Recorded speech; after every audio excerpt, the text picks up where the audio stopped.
Salam dostlar, bugün sizinle çok asan ve lezzetli kofeli pirog hazırlamışam. Gelin sizinle birlikte resepti öğrenip ve birlikte hazırlama qaydasına baxaq. Video geçmezdən əvvəl kanalıma abone olmağı, videolarımı beğenmeyi unutmayın. Bu mənim üçün çox vacibdir. Bu aralar səhifəmdə düşüş hiss edirəm və sizdən xahişim budur ki, videoya baxanlar videomu beğenmeden keçməyin. Bir kəlmə söz belə olsa rəy yazsanız böyük bir şey etmiş olacaqsınız. Gəlin reseptə keçək. Mən 3 ədəd yumurtadan istifadə elədim. Üzərinə 1 stəkan, bir 3 xörək qaşığı şəkər tozu əlavə elədim. Daha sonra üzərinə 1 paçka vanil əlavə etdim və bunu belə blenderlə qarışdırıram. Siz bunu tel çırpıcı ilə də eləyə bilərsiniz. Sadəcə belə daha tez olur deyə. Yəni çox da şişirib ağarmağına ehtiyac yoxdur. Orta dərəcədə olsa kifayətdir. Bu arada istifadə etdiyim bütün məhsullar, ərzaqlar otaq temperaturundadır. Üzərinə 1 stəkan duru yağ və 1 stəkan da süd əlavə elədim. Daha sonra gördüğünüz kimi kofeni ilıq su ilə belə açdım. Və bunu da üzərinə əlavə etdikdən sonra yenidən blenderlə qarışdırıram.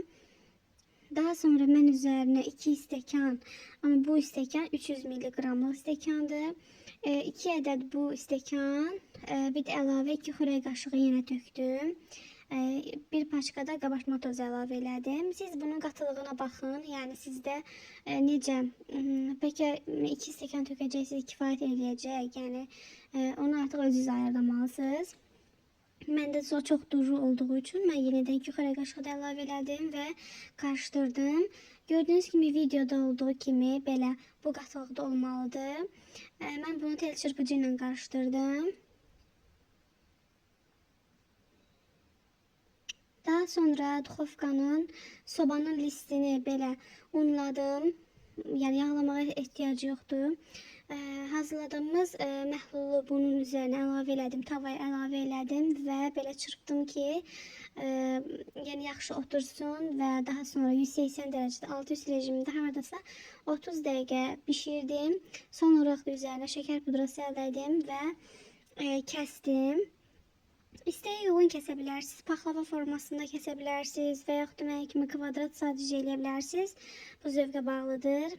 Yəni gördüyünüz kimi yumuşaq, qaldıqca daha da yumuşalan, çox ləzzətli, kofe qoxulu. Əminəm ki, yəni kofeni çox sevirsinizsə, bunu da çox bəyənəcəksiniz. Yoxlasanız rəylərdə mənimlə fikirlərinizi bölüşərsiniz.